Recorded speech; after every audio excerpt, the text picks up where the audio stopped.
Hey there, business builders. Your brand goes way beyond your logo or visual identity. It's the impression people have of your company and what they say about you when you're not around. So in today's episode, we're discussing the crucial role that marketing plays in shaping the perception of our brands in the market. Well, welcome to the Business Builders Podcast. We are your hosts. I am Brenton Gowland. And I'm Ron Tomlin. And Ron, it's been a big week here in Adelaide. We've had Tasting Australia on again. For those of you who are listening internationally, Tasting Australia is an event we do in Adelaide to sample what's going on in the culinary world around Australia. Yeah, it's fantastic. I love going to Tasting Australia. And I believe you did a masterclass. I did. It was called How to Wine. It was all about actually understanding how to talk about wine and how to have an intelligent conversation about it. I know that some people say to me, hey, you know a bit about wine. No, I know how to drink wine. But what I learned was really interesting, actually. They were talking, the three winemakers that they had there. There was a sommelier, a winemaker, and a wine industry expert. And they said what usually happens when they do a tasting or they do a judging in particular, that there'll be at least 6 judges and they're all experts. And they said how they really learned was to surround themselves with people who knew what they were talking about and they would pick up on their vocabulary and learn from them. And I remember thinking at the time, boy, that's pretty much just like everything. It is. You surround yourself with mentors, with people, and you just pick up off of them over time. And to be honest, it got me thinking about some of the people I hung out with. And, you know, they were talking about all sorts of things. What kind of smell do you smell there? And they were talking about high-end kind of things. But I thought the people I hang out with, there's about 5, 6, 7 words that they use and you interchange them and it sounds like you know what you're talking about. And those words are full-bodied, medium-bodied, light, dry, sweet, white, fruity. You start mixing those terms together. Front palate, back palate. Well, see, now you're getting sophisticated on me. You're showing that you've been hanging around with people that are more adept at wine than the people I spend time with. It's a fascinating area. I love learning more about wine. Yeah, not just drinking it, although I'm pretty good at that too. Yep. And I learned the wines I like and didn't like. I remember the last wine we had was a sweet wine. And I remember thinking, boy, that's diabetes in a cup right there. And some of the other wines were just really beautiful. And it was a great time. So I could rave on about that a lot. I like talking about wine as well. We live in a good state for it. Oh, absolutely. Best in Australia. Yeah. So if you're listening internationally, we're really pushing our product here. Our wine is pretty good. But mind you, we had some Italian wines at this masterclass and they were really good as well. Italian style.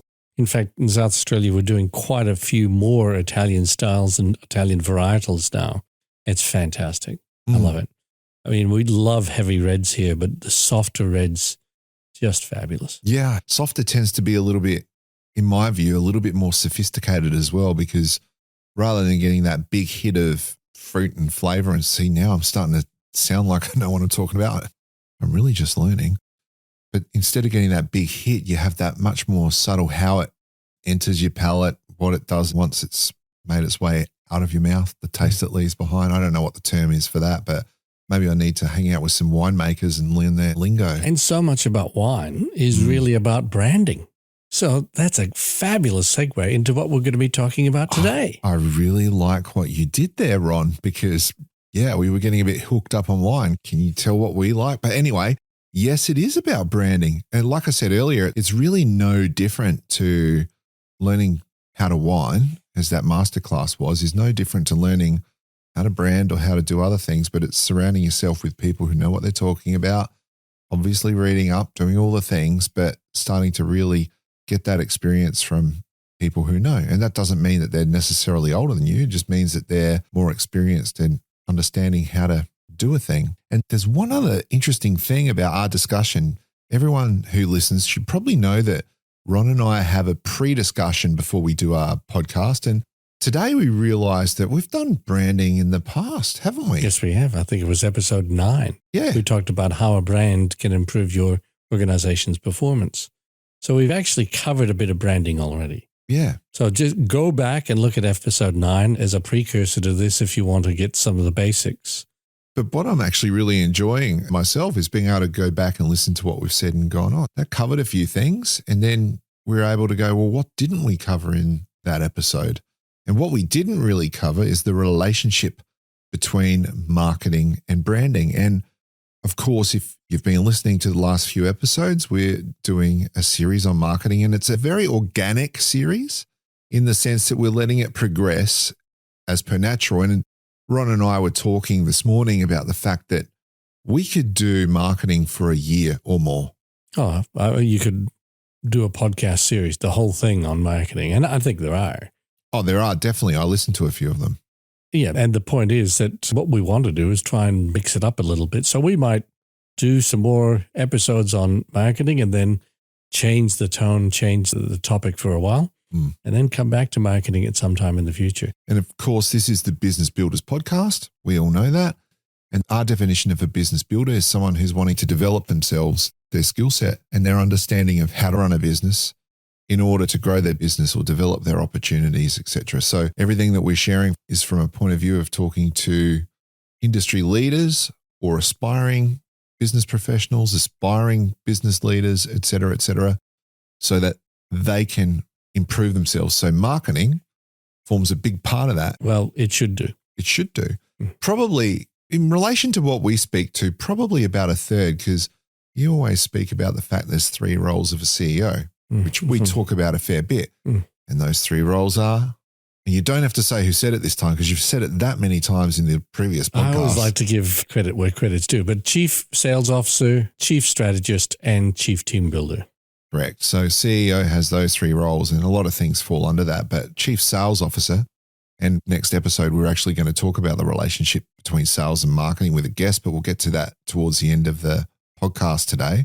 But it just shows you that sales and marketing, or that whole communication side of the business that sales is kind of related to, is a really big part of what it takes to run a business.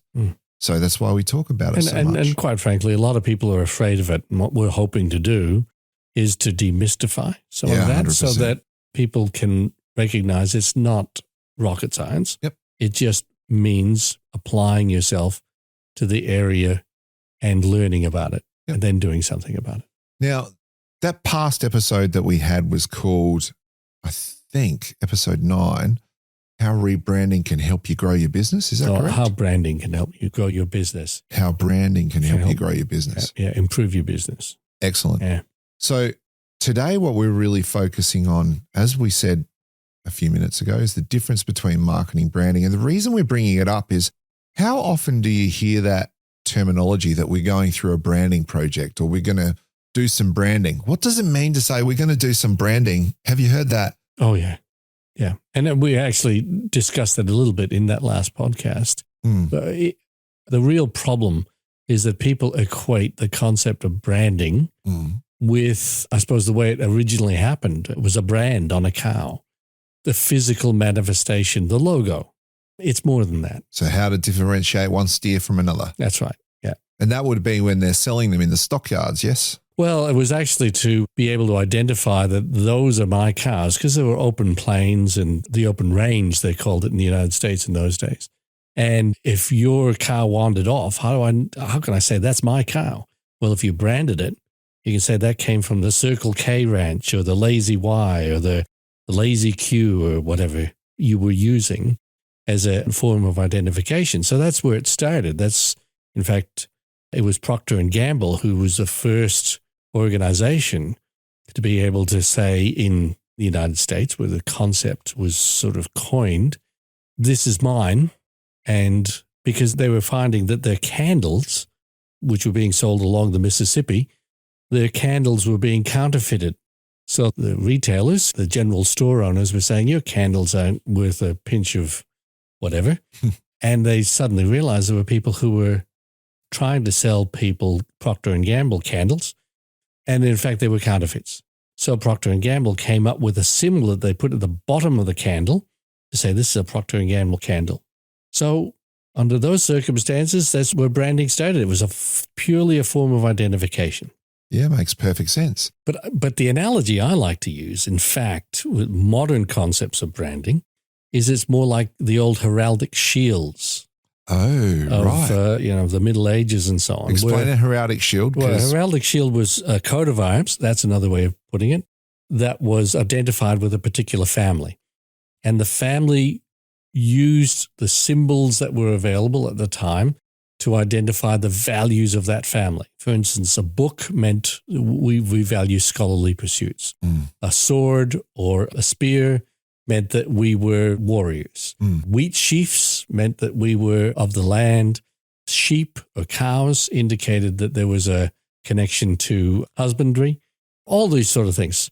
If there was a crown above the shield, it meant we had allegiance to and we served the king, etc., etc. So there was a lot of meaning in the symbology that were included in those coats of arms. Absolutely. And the truth of the matter is, modern brands are more than just a form of identification. Modern brands convey a sense of meaning. In fact, if you talk to neuroscientists, when you mention a brand, what they can record in the brainwaves is that there are a series of neural pathways that are fired up. So there are a whole bunch of associations that happen immediately in the brain when you mention a name or you see a symbol. And that's what you're looking for. You're looking, what are those associations? How can I make a thing, my brand, mean something much more and have all those associations just by its presence? And so if you think about the classics, if you close your eyes and I say the word Coca-Cola, immediately there are certain associations that spring to your head and you can't stop it. And it might be drips of water on a bottle. It might be the Coca-Cola symbol. It might be the color red. It might be Santa Claus because they were the guys that invented I was literally Santa just Claus. thinking that. But that's the whole point. This is an association. And those things happen immediately. And that's what a brand is. In fact, a brand is what happens in your customer's head or in the target audience's head. It's all those associations that happen immediately. And that's what you're looking for, because what you're trying to do is create a sense of relationship and a sense of trust. So I like to keep it really simple. And I love that background that you've given, particularly with the coat of arms, because when you think about where the word branding came from, and that was literally branding cows, boy, what was that, the 1800s or earlier? Oh, no, it would have been the 1800s. 1800s. So you brand a cow and that's literally a logo. But there was meaning behind it because let's say if it was Mr. Harrison's property and it had a big old H on that cow, we know that Harrisons have better grazing land or they've got better conditions or whatever the case may be. So it developed into that. Yeah. It developed into that. And certainly when they were eventually herded into the cattle yards, as now, a brand associated with a particular farm, there was a whole bunch of associations for the people who knew that particular brand. Correct. And often case the buyers, because at the end of the day, the end user in that particular case didn't care so much because they just wanted to buy the meat. And they knew if that they went to a certain butcher that they would get the meat they wanted.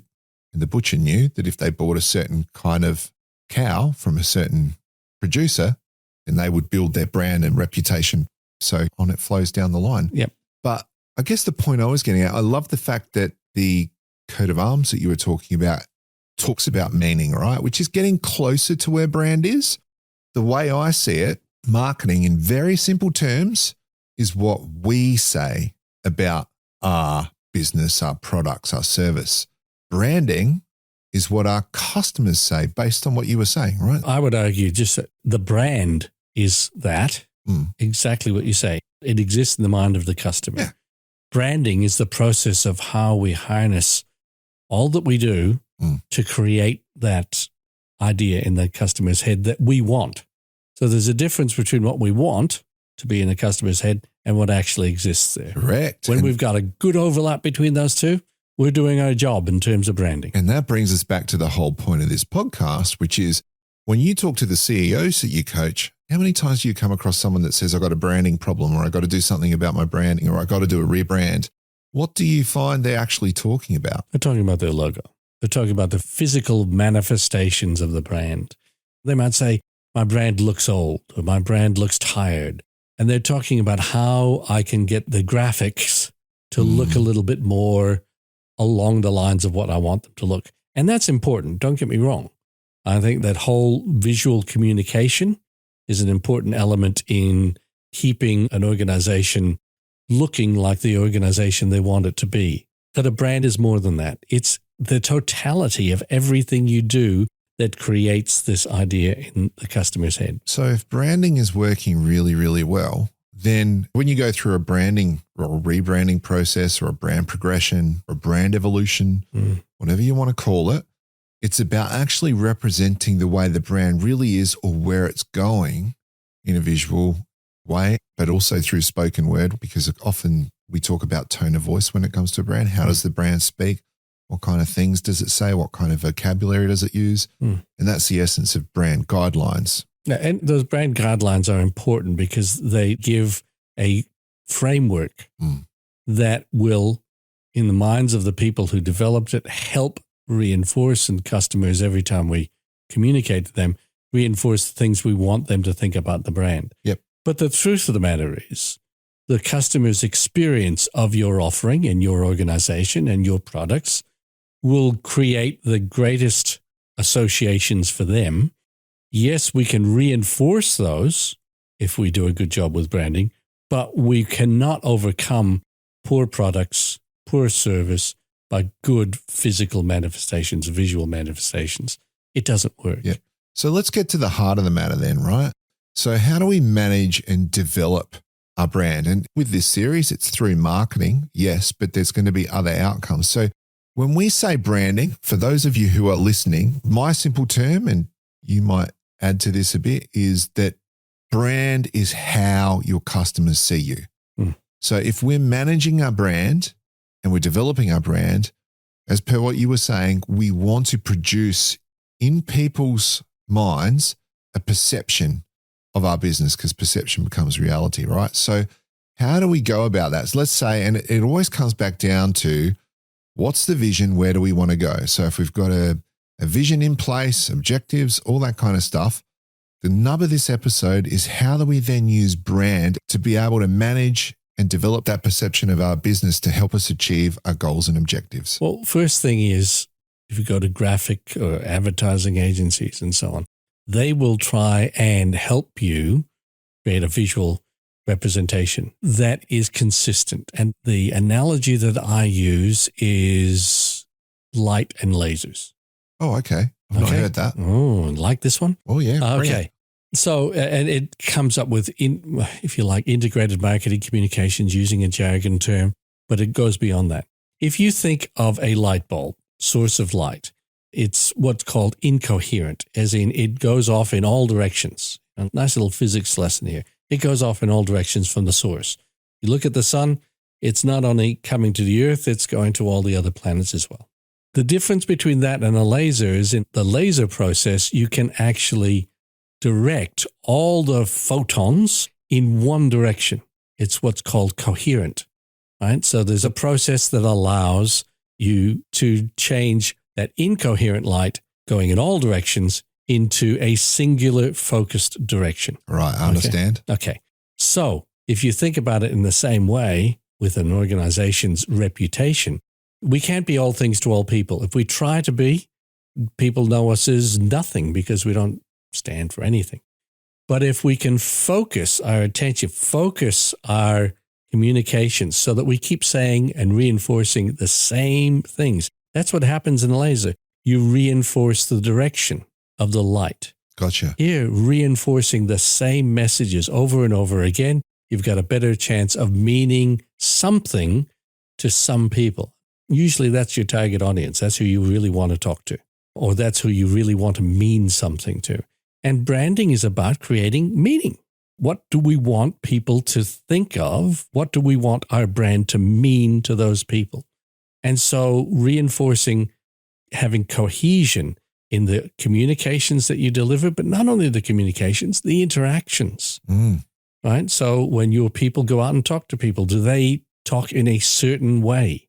And that's not about restricting them to use only certain words, but getting them to understand this is what our product or service or organization means. This is what we are on about. What are our values? What are the things we find important? What does our product mean? How does it help people? How does it solve their problems? if you can get cohesion on those things, and are there words that we want to be known for? Yes. For instance, for a courier service, a word like quick might be incredibly important. For a legal firm, not so much. So identify what are the words that you want to be known for. So a legal company you'd want to associate with the word winning somehow, I would imagine. No, there's all sorts of different things. It could be about winning. It could be about expertise. It could be about we understand you. And there are a lot of legal firms now who are going down the path, in my experience, going down the path of saying, well, it's not just about the legalities, it's about business outcomes. Now, well, it's very interesting what you're saying, because it is 100% about branding, but I think we really got to bring some definition to this, because I think it can seem a bit nebulous in a sense what we're talking about. And I'll give you an example of what I'm talking about. What we're talking about now is really, in a sense, in my view, what I call niching down or getting, as you said, laser focused, because let's see, a company who might have done that might have been, I don't know, someone like Xerox. They do one thing. Well, they do other things now, but they started out doing one thing. And what was it? Making photocopiers, right? And so reproduction. But what they did so well that Xerox became the actual word for doing that. So that even if you bought a Fuji copier, they'd say, can you Xerox that for me? So the branding was so successful that they actually created vocabulary. And you can say where I originally came from, you don't ask for a tissue, you ask for a Kleenex. Correct. Right? You don't talk about sticky tape, you talk about Scotch tape, because the brand of sticky tape that was 3M was called Scotch tape. So if your brand is that strong, it becomes the meaning. Absolutely. And can you imagine how hard it is? Like, some businesses have done it so well. I'm going to use Microsoft as an example. Sometimes it's the product itself that becomes the whole brand. So there's a lot of different strategies at play here. And what I mean by that is, think about Microsoft Word, Microsoft Excel, Microsoft PowerPoint. What do we call them now? Do we use the word Microsoft anymore with most of those?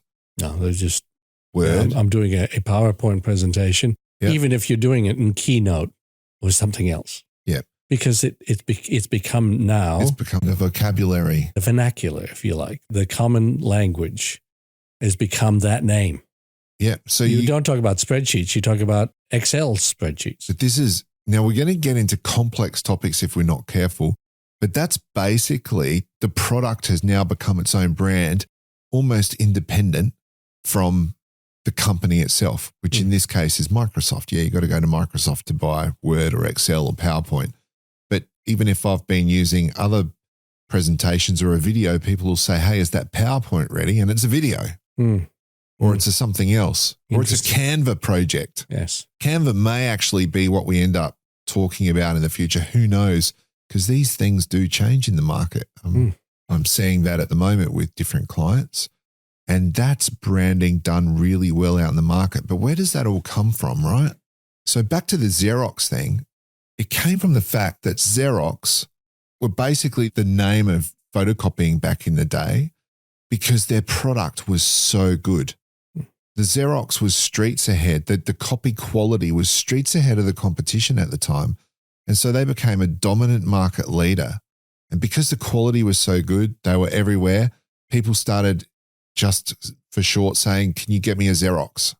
Meaning, can you go copy my piece of paper? But the reason, it's more complex than this, but the quality backed up the message they put out to market. The point I want to make about that is that if we take it back to our businesses, if we go out to market, we do all this great marketing, we make our brand look like what we want our clients to think about us.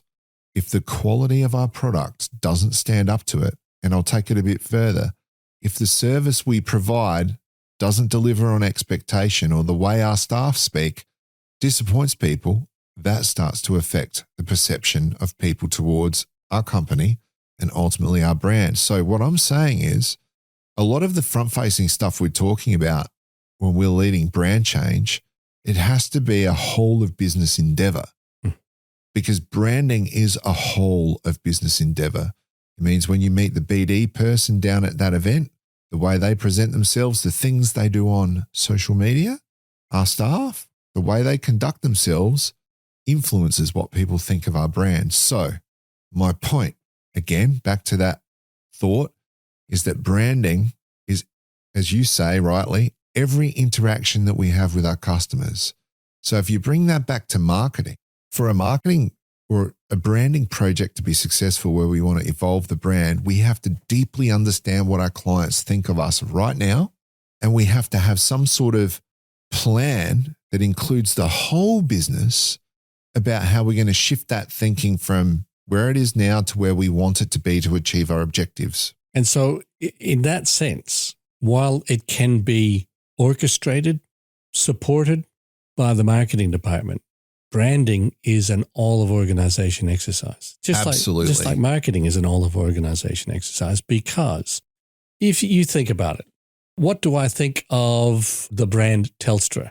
Well, That's evolved. Yeah, part of my view of Telstra is not just when I go to a shop or not just when I see their advertisements on television. It's when I have to pay a bill. It's when I get my bill in the post or via email and the information on it, how difficult that is to read, how easy it is to read, how easy it is to pay, how difficult it is to pay. Processes, how easy it is to talk to somebody at Telstra, how difficult it is. And the latter is probably our experience of organizations like that. All of those will play into the brand. Mm. And once you create those perceptions, they are very difficult to change. Mm. And that's a biological fact. But there's a number of factors with that. And I just want to say, if you're listening internationally, Telstra is the key telecommunications company in Australia that we've all been forced to use in one way or another at a certain point in time. So there is a love-hate thing with this company in different circumstances. And I guess what you're getting at is 99% of the people you'll speak to will say it's so difficult to deal with them. Mm. No, I think, as you say, a lot of times these things change, but the perception is quite different when they've had especially a negative experience. And I've had many negative experiences with that company and I've gone away from them. I've come back recently. And why do you think that would be?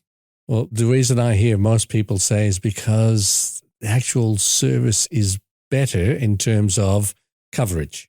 So 100%. They have a technically superior offering.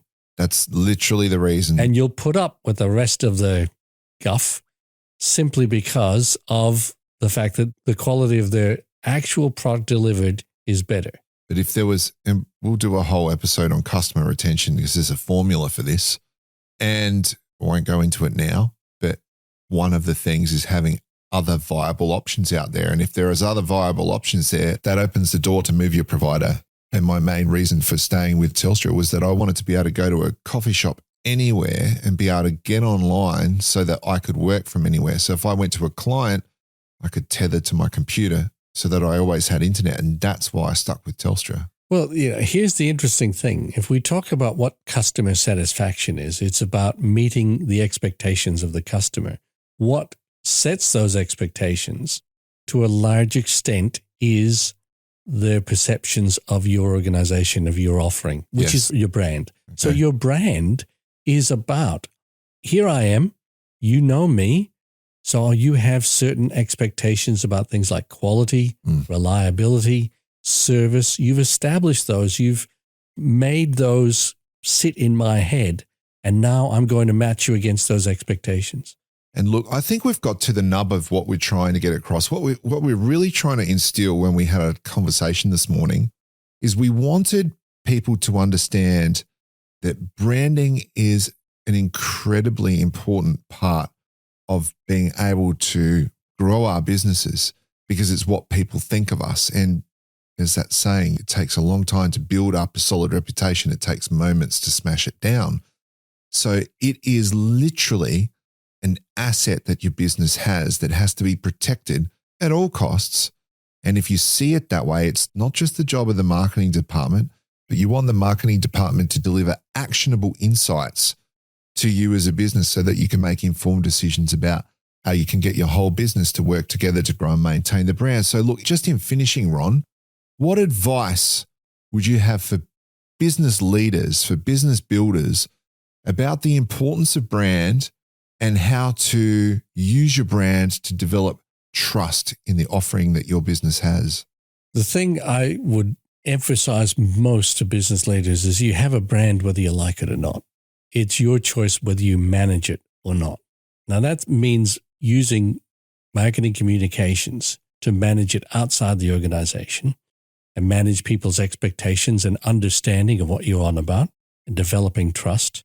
But it also means using that marketing capability inside the organization to create an understanding of what customers' expectations will be and how the actions of all employees will affect that, whether you're in the accounts department and dealing with customers on touchy, tricky issues, because that will affect their perception of the brand, or whether you're in the frontline customer service and you're talking to customers on a regular basis, where it's much more obvious, but how you speak to them, how you represent the brand will have an effect on their perception of the brand. More so, it's sort of the acid test, more so than how good the logo looks and how nice the advertising is.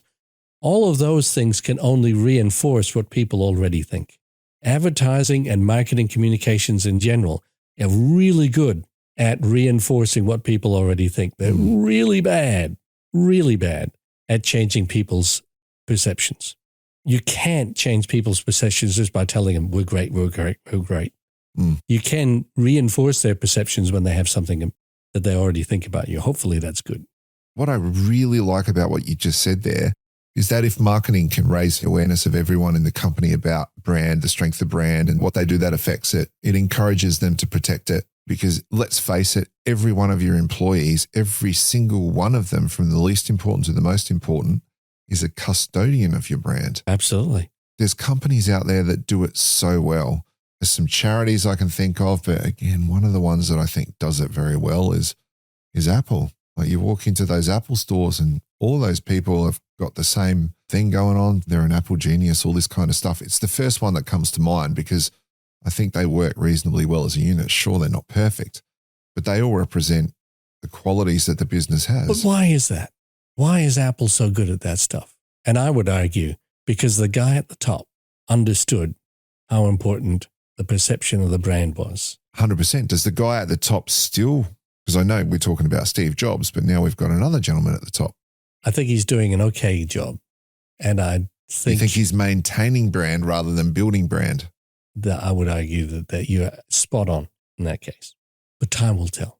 We might be writing books about Mr. Cook later on down the track. That does bring up an interesting point, though. There are different ways of building brand because Apple is still pushing forward in the innovation sense. They're bringing out financial products. They're doing a bunch of other things. In Apple's case, their brand development was really led by the person at the top up to the point they're up to now. Yeah. But I think now a lot of the products and a lot of the innovations they're bringing out are slowly taking them forward instead of the quantum leaps they used to make. But the finance thing could be, it's in the States at the moment, but it could be a big thing. It could be very interesting to see how it develops when it gets here to Australia. Yep. So they've already got the brand reputation, and now if these products come out that are better than the competition or more trusted, because I think we were in a session a little while ago with someone who was a futurist. Let's give him a plug. It was Craig Rispin. And the way he was talking was that trust has moved from politicians. We'll give you stats on. We'll get Craig on the show. How about we do that? That's a fantastic idea. Then I'll back up this comment because he can, well, I don't need to. He can back it up himself.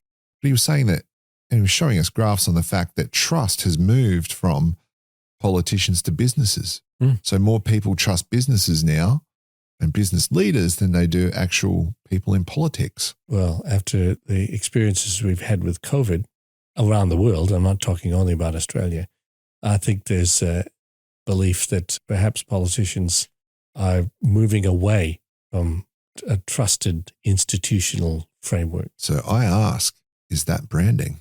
Of course it is. We could go on for hours about what constitutes a brand. If you think about Adelaide as a place, it's a brand.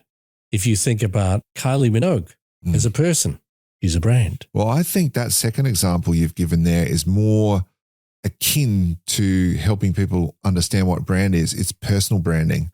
What do people think about you before you walk into the room? What do they think about you based on your actions? What do they think about you after you've left the room? In market research, there's a recognized technique for trying to understand what people think about brands, and it's trying to describe this brand as if it were a person. Correct. It's personification. And it's a very strong way of understanding what people really think about the brand. Is it male? Is it female? Is it old? Is it young? Is it sophisticated or is it uneducated, et cetera, et cetera? Okay. So we need to finish off. We've been talking quite a fair while at the moment, but I think a really good place to leave it is if you're listening to this podcast and you consider yourself to be a business builder, that is someone who works on yourself to develop your skill set, develop yourself to be a better leader, to be able to help develop your business, then I leave you with this. You are one of the key custodians of the brand you represent. And maybe like a Steve Jobs or whatever your role is within the business, you have the ability to influence the brand of your business, whether it be by helping the marketing department, whether it be that you're part of the marketing department, or whether it be that you've got any customer interaction role. And our job as business leaders is to really champion that brand, protect it like the asset that it is within our businesses. And go back to episode 9 to talk about all the ways that a brand can actually help build your business, because that is talking about an asset. And that's what a brand is. I think I talked about branding being like dating back then, didn't I? You did. So what did I say? That marketing is the invitation. Branding is the reason people accept. Yeah, okay. I like that. That's good. I like that too. So look, next episode, we're going to have a guest with us who's going to be talking about the relationship between sales and marketing. Ooh, that's interesting. Yeah. How they work together. So again, we've got a few more episodes to go on marketing. And then as Ron was saying earlier, we'll make the shift to our next topic. But that next episode should be great because sales and marketing, very often they compete with each other, but they should be working together to build our brands. And what is the relationship that ideally exists between sales and marketing? Exactly. So until then, it's bye from me. And bye from me. We hope you have a great fortnight.